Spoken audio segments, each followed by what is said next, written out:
Silver has the largest concentrated short position of any physical commodity in the history of planet Earth. Until that changes, nothing changes. This is Kaiser Johnson with Liberty in Finance, and these are the Miles Franklin Weekly Specials for June 24th through July 1st, 2024, while supplies last. First, we feature Ital Preziosi silver kilo bars at just $1.79 over spot per ounce. We also have a highly limited supply of 1/10-ounce Platinum Britannia at $59 over melt. To order our specials or any of the many other options we have available, call us at 1-888-81-LIBERTY. That's 1-888-815-4237. We're available after hours and on weekends, and we look forward to speaking with you. Welcome back to Liberty in Finance. We are honored and delighted to have a first-time guest today, whom you are no doubt aware of. Ed Steer is a widely followed and renowned silver and gold market analyst. He's been involved in this for 25 years. He was a strong acquaintance of and colleague of Ted Butler, who we did our tribute to recently, and we're delighted now to be able to invite Ed for the first time to Liberty in Finance. Ed, thanks for joining us on Liberty in Finance. Well, Dunnigan, a pleasure to be on your show. You recently published a tribute to our beloved friend, Ted Butler, and we're going to put a link to that tribute in the description of this video for those who would like to take a read of it. You worked closely with Ted. Do you want to mention anything to set the context of that for those of our viewers who may not be familiar with your relationship with Ted? Oh, well, where do you start with somebody like Ted? I first came across him early 2000, I think it was 2001. I know that Dave Morgan mentioned him, that he was writing for Gold Eagle way back then, and that's where I first ran into him as well, as back on Gold Eagle. I knew right away that this guy was like smarter than the average bear, and that he had them down pretty cold. So, I'd only been in the precious metal space for about 3 or 4 years, and it took me a while to, get the courage to call the guy. But once we started talking, like I said in my tribute to him, that's when my real education in the precious metals market began. And we started talking regularly on the phone, I would say starting in the financial crisis in 2008, 2009. And we spoke 2 or 3 times a week, every day or every week for the last 15, 17 years. So I know Ted as well as, or better than most people. And he was an icon in the silver space. And he laid it out very clearly in his work, most of which is behind his subscription wall, but he did have some stuff in the public domain. But everything that you know about the silver market today, that I know about the silver market today, and that every other commentator on the internet that talks about silver, and there are legions of them now, as Dave Morgan pointed out, everything we know about the silver market went through him first. He's been writing about the silver market and been on it since, I think he started in 1985 or 1986. So he's been almost 40 years. I was 35 years old and couldn't even spell silver back then. And I don't know how old you were, Dunnigan, but I know a lot of the commentators on the internet now weren't even born when Ted started this. So, we're talking about the Oracle Delphi of the silver market. He has no peer. He had no peer. He was miles ahead of everybody else. And he was a great man, and we'll never see the likes of him again. And I learned everything I write about on the internet now is based on what I learned from him, and it was just awesome how much stuff he knew. Steel trap mind, photographic memory, and I never caught him out on anything ever. He was just an amazing man. Well, we're grateful for having you here, such a close acquaintance of Ted's and someone who has been paying close attention to this market that matters a lot to our subscribers and our viewers. And everyone look in the description of this video. You'll see a link to a written testimony. It's just a couple pages long that Ed recently published in his newsletter regarding Ted Butler. And then if we could turn now, Ed, directly to a subject that was near and dear to Ted's heart and to yours and to our viewers, and that is the physical truth about the availability, the supply and demand balance or imbalance between physical silver. And we know that you scrutinize the COMEX market and the Commitment of Traders reports and the other global markets in which this commodity and investment vehicle are traded. And could you bring us up to date on your latest thinking as far as the physical availability and supply and demand situation for silver? Okay, there's two questions there, and I'll deal with the last one first, and that's the supply-demand fundamentals. Everybody knows now that there's been a structural physical deficit in silver for the last. This is the fourth year that it's been around, and the only reason that the price has not blown higher is because J.P. Morgan who owns, Ted said, is in physical possession of at least 1 billion ounces of physical silver, has been supplying this deficit all this time. And early in February, he figured that they'd dumped well over half of it in the market already in order to prevent the supply-demand fundamentals from showing up in the price. But this is ongoing, it is structural. There's no way it can be. It's no way it can be fixed by mine supply. And even if the price went to say $200 an ounce tomorrow, the deficit will remain, and it'll take 5-10 years for mining production to catch up to that. So as long as J.P. Morgan is supplying the physical silver to fill the deficit, they can play with the price all they want, and that's what they've been doing. So I'm like everybody else. I mean, I'm all in on silver. I've got my physical, I got my shares, and I'm just waiting for this supply-demand fundamental thing to kick in, as was Ted and as everybody. So that's the situation in the physical side. Now, in the paper market, there's the COMEX futures market. There's the LME and the Shanghai and the Hong Kong and all these exchanges. But the fact of the matter is, it doesn't make any difference what the commodity is. There's silver, gold, platinum, palladium, crude oil, natural gas, a whole raft of physical commodities. They're all traded on the COMEX, and that's where the price is set. And Ted would go off on deep end on this, and he was absolutely correct. It doesn't matter what's going on in London. It is a totally opaque market. Completely opaque. You can't see anything in there, and all the statistics they give you are so out of date and so distorted, you don't know what's going on there. But the price, doesn't matter how many millions of ounces they sell or trade, it doesn't affect the price. Let me give you an example of that, Danigan. India this year has purchased, 120 million ounces of silver over a 3-month period. I think that's something in that order. Now, that's 120 million ounces is 24,000 COMEX contracts. Let me ask you this question. If you went into the COMEX and placed a long order for 24,000 contracts, what would that do to the price besides drive it to the moon and stars?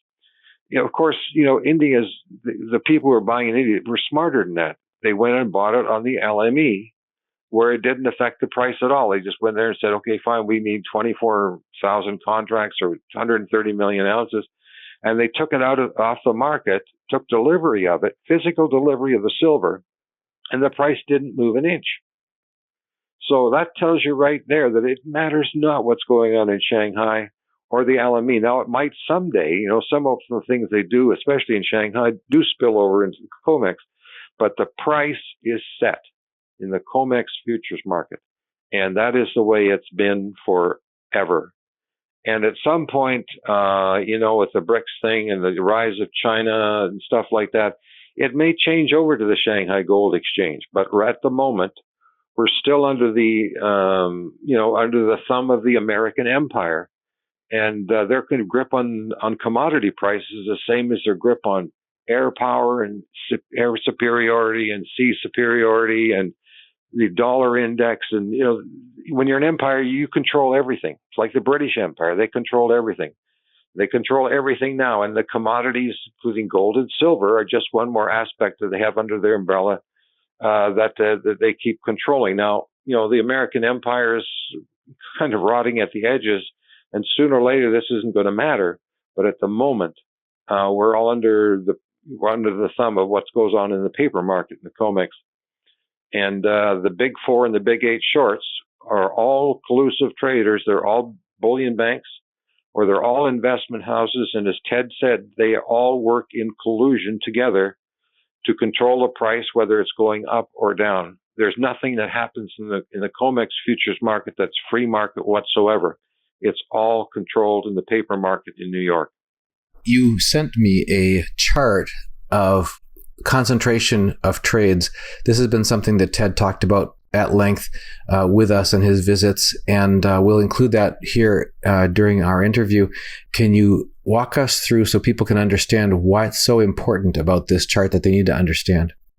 Okay, so if they're listening to this interview, they can just scroll down the page there and you'll see it. It's very simple. These are the physical, I think there's 13, I'm not going to count them, but I think these are the physical commodities that are traded in the COMEX futures market on a daily basis.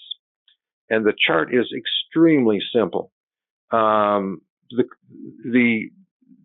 commitment traders report shows the concentrated short positions of the 4 largest traders and the 8 largest traders in every physically traded commodity on the COMEX, and they're all represented on this chart. And the obvious one is on the far right, and that is silver. The 8 largest traders are short 183 days, I think it's 182 or 183 days of world silver production. And as you and I talked off air before this interview started, that's 6 months of world silver production that the commercial traders, all the collusive commercial traders, are short in the COMEX futures market. The 4 traders, that's the red bar. The green bar is the 8, and the red bar is the 4, the largest 4. The 4 largest traders are short, 120 days. So the 5 through 8 traders are short the difference between the red bar and the green bar. And that's the same for all of the commodities going right down the list. And as you correctly pointed out, the short positions of the 4 largest traders dominate the big 8 short positions in all the commodities, no exceptions to that rule. And you'll make careful note of the fact that gold, silver, platinum, and palladium are nailed to the right of the chart, and with the odd exception of cocoa once in a while for other reasons. It does sneak in there, but silver has been nailed to the right-hand side of that chart for the last 45 years, except for a couple of weeks in 2008 when palladium was the hot number, $3,000 an ounce, and silver got bumped out of there for 1 or 2 weeks. But silver has the largest concentrated short position of any physical commodity in the history of planet Earth. And until that changes, nothing changes. Take a look at crude oil, which is on the far left of that chart. I think the big 4 are short 4 days world of oil production, and the big 4 are short 2 days. Okay, let me ask you this question: if you could take the short position in silver of 182 days and stick it on the price of crude oil, what would it be? Make me $5 a barrel, $3 a barrel. The short position of the size that's on silver on crude oil would crush the price, crush it, of any commodity, okay? And it's been this way for 50 years. And like Ted correctly pointed out, if that short position didn't exist, or if it was far more modest, let's say it was down around where soybean oil or copper is, copper is a good example because they're both industrial metals, then the price of silver would be something well north of $100 an ounce. Keith Neumeyer's 3-digit silver price. So that short position, and in silver most prominently, and of course platinum is right behind it with gold and palladium. If those short positions were normal, like the rest of the commodities, their prices would be absolutely sky high compared to they are today. And it's this commitment of traders report concentrated short position that Ted's been going on about ever since he started in this business back in 1985. And even before that, when he was getting the commitment of his traders report once a month by mail. Now we get it every week. So we're getting fairly recent data, but it's this concentrated short position, which has always been there, that is what's keeping the silver price in the dirt. And it's those 8 traders, all of which worked in collusion. The latest COT report, in case people are interested, let me just bring this up here. I got it right here in front of me. In silver, these 8 traders are short about 55% of the entire open interest in silver. 55%. So it doesn't make any difference what the other 45% of the traders do that are long or short in this commodity. The big 8, all working in collusion, as Ted points out, control the price. And in gold, it's even far worse. Let me just bring it up here. In gold, 8 traders are short north of 60% of the total open interest in silver and gold, which is right now the open interest is 444,000 contracts. So that's about 270,000 contracts that the big 8 are short, and they're all banks, all investment houses, and they're all sitting on the price. And as Ted has pointed out for decades, until that changes, nothing changes. The other aspect of this paper position, this concentrated short position, is it seems to be accentuated at times that are the least logical if you were trying to make ordinary profitable trades or hedge an actual physical position, that sort of thing in the market, such as during thinly traded times in the market. Do you have any comments on the glaring aspect of that it happens at a time to have the most impact on the price rather than the least impact on the price? Well, Dunnigan, thank you for that softball question. I appreciate it. First of all, let's set the record straight. And Ted is correct, absolutely correct in this. No silver producer, none, zero, nada, is playing in the COMEX futures market. They're not hedging any positions at all, not at this price, that's for sure. They're not hedging it for mine production or building a new mine or anything like that. No new mines are being built. It's all being financed, equity financed. There is no physical trading going on here. No hedging, physical hedging by producers. It is all the banks. And the reason they show up in the thinly traded markets like that is because it does the most price damage. That's where they can sell a lot of contracts, or they can engineer prices lower. It has the maximum effect on the price, especially in a downward trajectory. So if they show up, they're going to show up there. It's one of their favorite places to show up.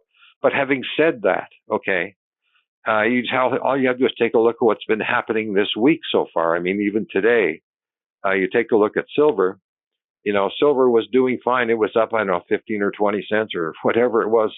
And then at the COMEX Open, they hammered it down to like 45 cents in the matter of an hour. So it doesn't, and yesterday was even worse. I mean, they hammered it down 70 cents in the space of 4 hours during the New York trading session. So they can hit this thing anytime they want. These 8 traders, and it's just 8 traders. There's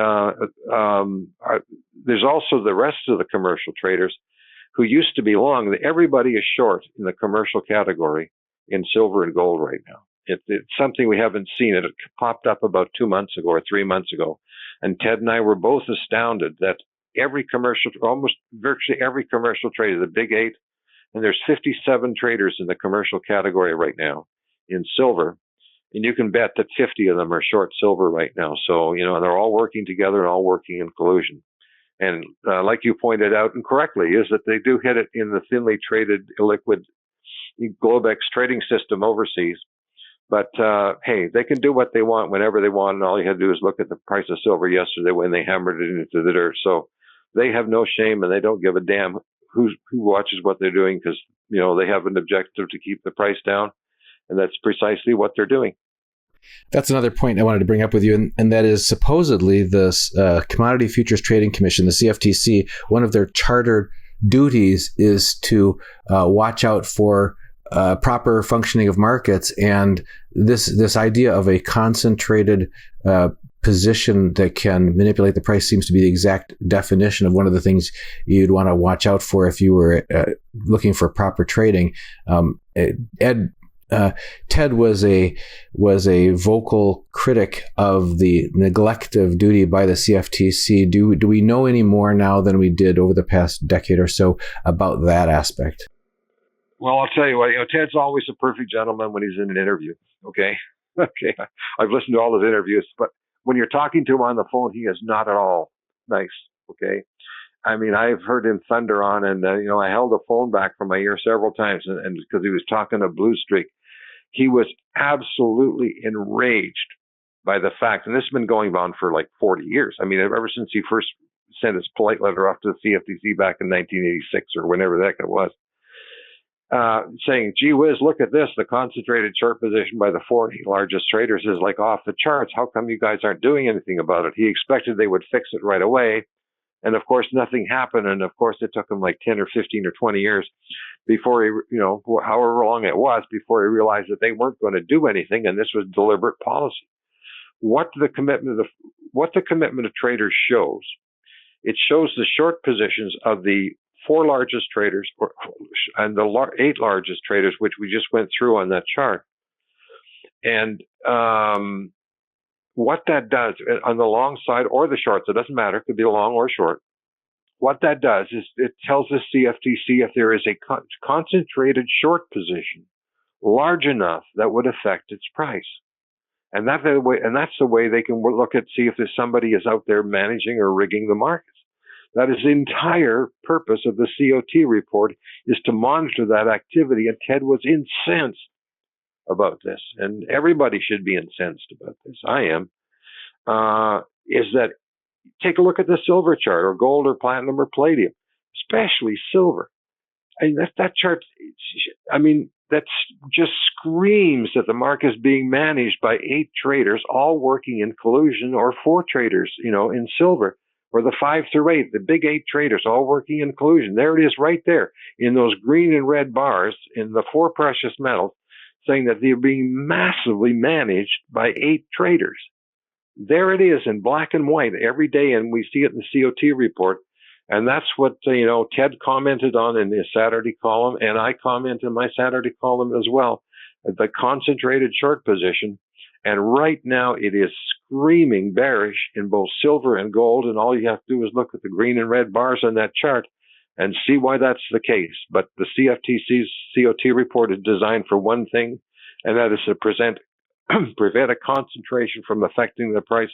And of course, the CFTC ignores the whole thing, and they've been told to ignore it because, when you're an empire, you do bloody well what you want, and that's what they're doing in the commodities futures market. Well, there's 2 things we need to, I think, take this forward. And one is what you just described about the exhaustion stage of empires and the falsehoods, the lies, the manipulation, the debasement, and so on that happens. We'll get there at the end, because I want to bring back to what's happening to our freedom, what's happening to the rule of law, what's happening to truth in journalism, et cetera, including financial journalism.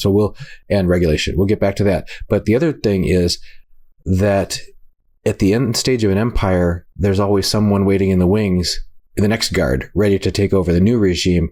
And often they have strengths that that compensate or that go against the weaknesses of the aging empire. So in this case, could we talk about the emergence of the BRICS plus coalition of nations globally? You could call it East versus West, but with Brazil being in the Western Hemisphere, it doesn't quite work to divide that way. But just say the Western American-centric derivative-based and debt-based financial system versus this emerging commodity consortium and collaborative consortium of nations that want to trade based on real things. Can you talk to us about that specifically within the context of silver, and what you see happening already and what you foresee happening that might shift the game? Because we've had these master manipulators you've talked about who are managing this chessboard, but if something comes along and knocks the whole chessboard off the table, does that change the game? And do you anticipate that happening soon? Well, there's about 10 questions there. Let me try it. First of all, you answered your own question right up front. We have, since 1971, when Nixon temporarily took us off the gold exchange standard, lived in a debt-based monetary system, which as everybody knows, all paper currencies ultimately fail, and this one will fail too, and is in the process of doing so. Not just the U.S. dollar as a reserve currency, but all of fiat currencies everywhere on planet Earth. We need to go back to an asset-based currency. Everybody said that. I'm not saying anything that everybody else hasn't said either. What has happened is that since the end of the Second World War and Bretton Woods, is that starting, say, I think it was about 1968 when America started becoming really expansionist abroad, even more so than they were after the World War, where they came over and they took out the elected president or prime minister of Iran and stuck in the Shah. They became more and more aggressive. The U.S. and Britain became more and more aggressive about regime change everywhere in the world. If they didn't like a leader, they would either kill him or overthrow the country. They do this in Africa and Central America and South America and some countries more than once. The Caribbean, you name it. And even in Europe, where this Ukraine-Russia thing is another example, where the Americans, trying to protect their hegemony, or the West in general, but the U.S. in particular, trying to protect the U.S. dollar and their debt-based financial system and the power of the globalist power elite in the U.S., are using the military to carry out their orders. And all of a sudden, what happened? Two things happened. First of all, the ascent of China. Nothing can, that can't be overstated. I mean, China 30 years ago, was a laughing stock. And now look at it today. I mean, everybody looks at it and says, my God, look what happened to them. And then there's Russia. Russia was a basket case under communism, totally destroyed. And Putin came along. And now it's the fourth largest economy in the world it's unbelievable. But the rise of these two powers have also seen their economic and financial and monetary, stars rise as well. And they said, just a minute here. We're tired of this. We're tired of you kicking the shit out of us and every other country on planet Earth if you don't like us. Mr. U.S., your time in the sun has passed, and unless you're prepared to change your ways, we're going to change them for you. So they came along with the BRICS, and it became the BRICS Plus. And this process is accelerating faster and faster, and more countries which are tired of U.S. hegemony, and they just want to get the hell out from underneath it, or throwing their lot in with them. And I wish them nothing but the best. And as far as the currency system that's going to come out of this, that hasn't been decided yet. It's not going to be the yuan. It's not going to be the ruble. It's going to be some system that Sergei Glazyev is coming up with and his counterparts in China. It will be asset-based, I'm sure. How much of it is gold and how much of it is silver, I don't know. But it's a guarantee that gold will play a prominent role in that. And of course, you can't affect gold without affecting silver. And if one moves, the other one will move as well. And this COMEX game that's been going on for all of our adult lives is the last gasp attempt to keep the price of this thing, the lid on this thing, before it actually does blow up. The BRICS and China and Russia, they've known about price manipulation for 15 or 20 years because GATA told them all about it. They came to us and asked us to explain it to them. And we did, the Chinese and the Russians. So they've been knowing this game's been going on for a long time. And just the act of them going through the motions of BRICS has put enormous pressure on gold and silver. And what we're seeing in the COMEX is a desperate act to try to prevent this from coming to fruition, but it doesn't make any difference. That time is long past. Along with the structural deficit, which is now 4 years old, and it's never going to go away, not in our lifetime. This thing is on its last legs. Sooner or later, and who knows exactly when, but sooner or later, this thing is going to crack.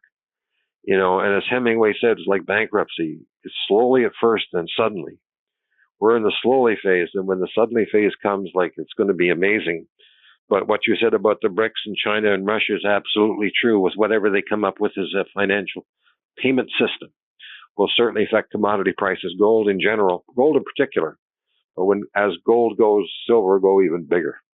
Do you have any comments on, you mentioned these Eastern nations that are forming the BRICS Plus coalition are keenly interested in gold playing a role in the future. And whereas gold is almost being poo-pooed by officialdom in the West and has been for some time. There's even a saying that the new golden rule is he who has the gold makes the rules. Do you believe the numbers that have been published saying that the U.S. is the largest holder of gold bullion and the other central banks such as China and Russia have so far less than the U.S.? Or do you think that there's true numbers that are very different from those published numbers that may be revealed in days to come and show that there's much more gold held in the East rather than in the West? Boy, is that ever a fun question. Okay, first of all, as everybody knows, the gold in Fort Knox and West Point, et cetera, has not been officially audited since 1953. And nobody knows if that 8,153 tons, if that's what it is actually physically there, whether it's all gone, partially gone, or how much paper is written against it, and how much is actually encumbered. Okay. Because, some of it may belong to other countries. We just nobody knows. Okay. And it's the most well-guarded secret. As Chris Powell said, more secretly guarded than the way to produce atomic weapons. So nobody really knows about that. Then you take a look at China and India and Russia. These countries and all of the Eastern Asians, they've had gold in their culture for thousands of years. Okay. And in the West, it hasn't been around that long. It hasn't been around in currency now for 100 years. And,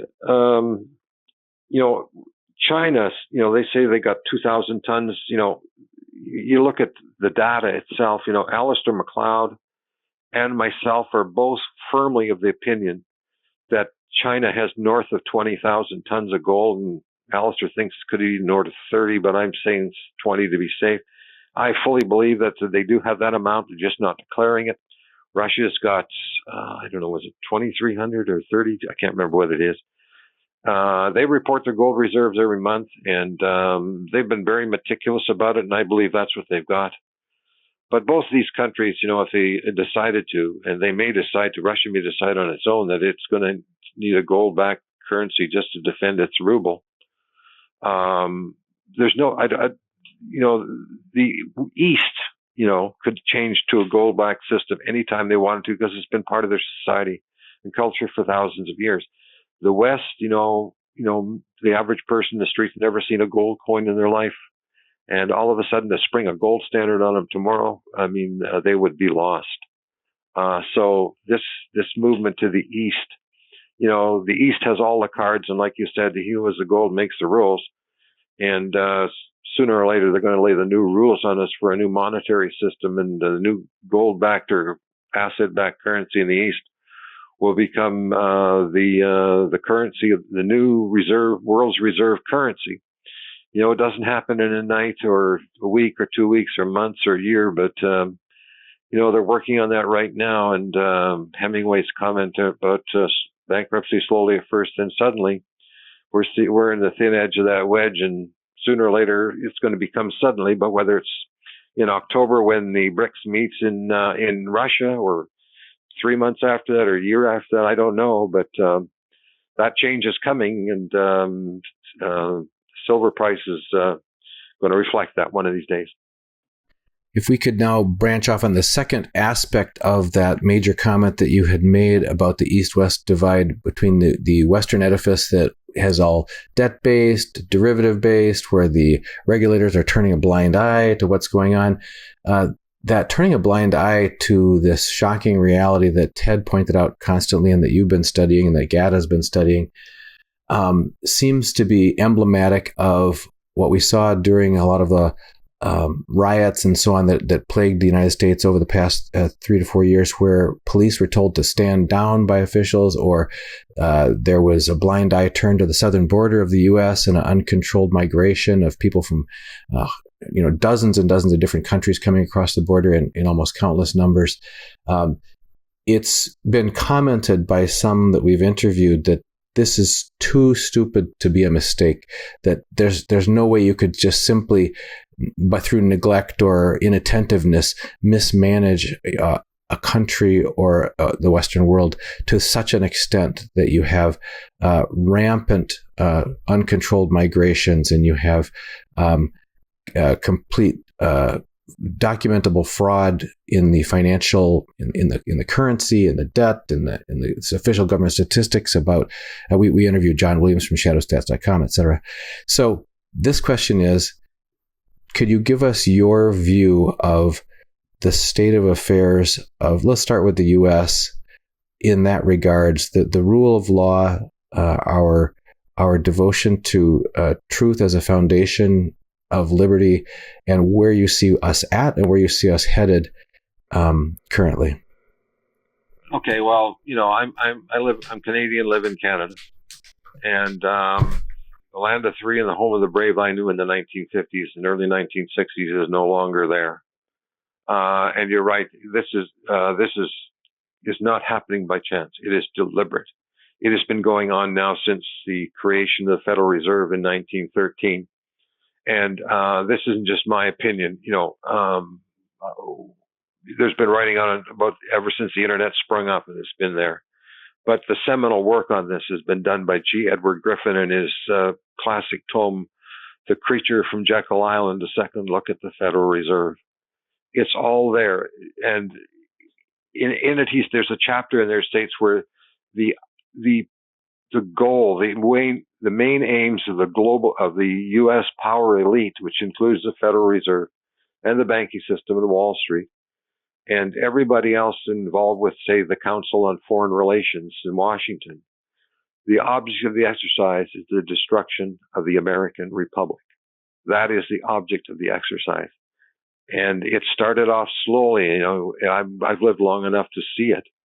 It started off slowly with the Vietnam War in the 1960s. All the silver was taken out of the money in the 1960s. And it's been getting worse and worse at an accelerating rate. And in the last, as you pointed out, 5 years or so, and it's getting worse and worse with each passing day and week. The rule of law has gone, and everything is deteriorating faster than you can possibly imagine. This is just the powers that be at work that have been at work at this for the last 100 years since the Federal Reserve was formed. And it's not just happening in the U.S., but it's primarily in the U.S.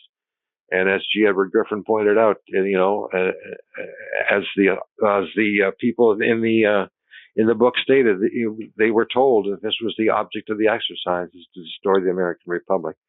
It is an irreversible course, and Donald Trump may be able to do something if he gets elected, but as you know, the deep state has been fighting him hammer and tong since he got elected the first time, and they're not backing off this time.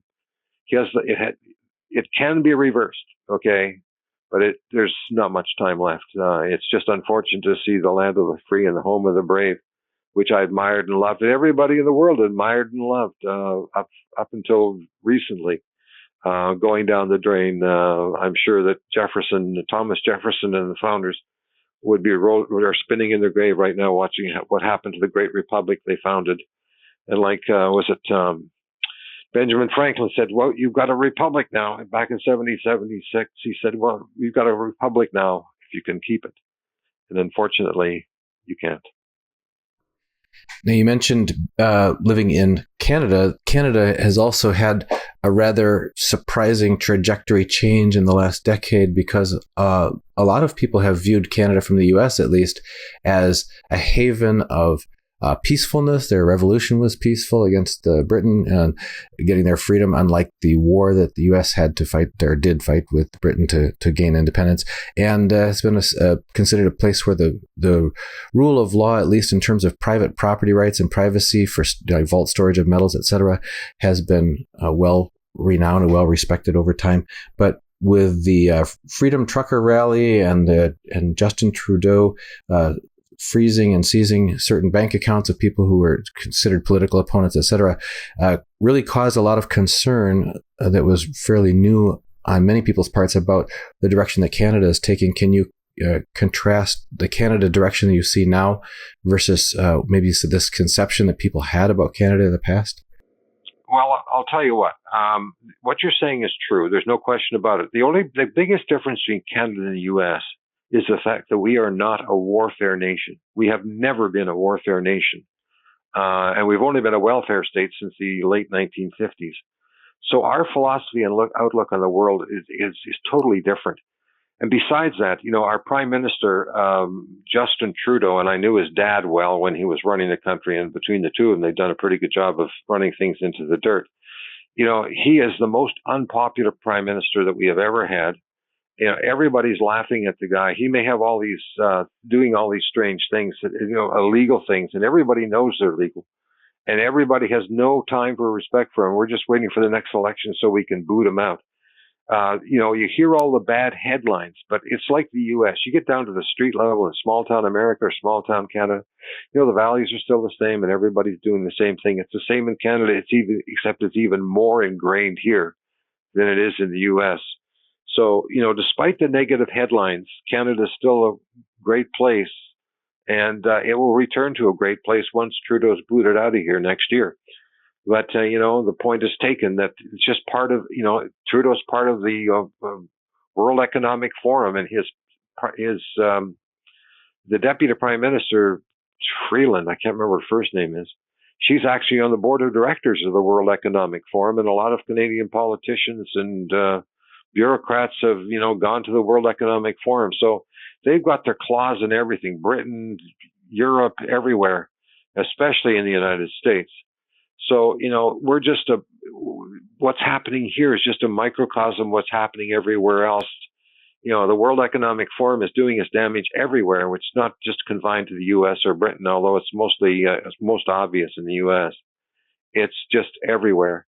And whether that is a failed experiment or not is too soon to tell. But, here in Canada, here in small town Canada, which is where I live, life goes on, and we just thumb our noses at Trudeau and wait for the next election.